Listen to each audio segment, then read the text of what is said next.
Lapu-Lapu was one of the two datas of Mactan before the Spanish arrived in the archipelago, the other being Zula, both of whom belonged to the Magellan class. When Portuguese explorer Ferdinand Magellan arrived in the Philippines in the service of Spain, Zula was one of those who gave tribute to the Spanish king while Lapu-Lapu refused. In the midnight of April 27, 1521, Magellan led a force of around 60 Spaniards and 20 to 30 warboats, Caraco, of Humabon's warriors from Cebu.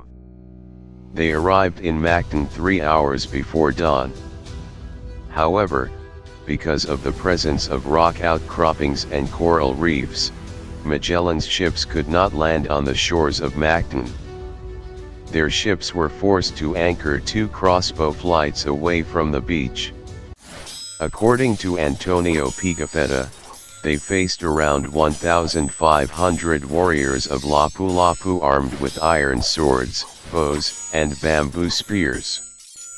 Magellan repeated his offer not to attack them if Lapu-Lapu swore fealty to Raja Humabon, obeyed the Spanish king, and paid tribute, which Lapu-Lapu again rejected.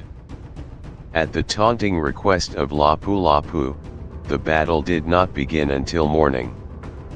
Magellan, perhaps hoping to impress Humabon's warriors with the superiority of European armor and weapons, told Humabon's warriors to remain in their ships.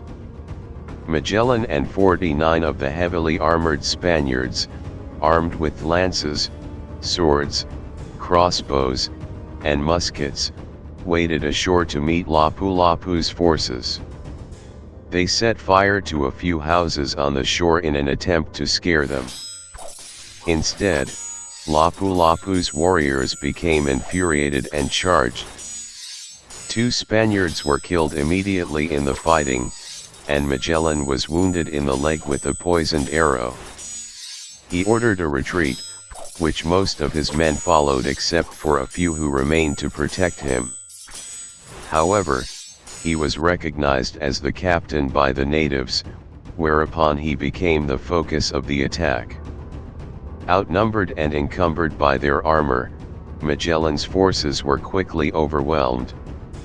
Magellan and several of his men were killed, and the rest escaped to the waiting ships.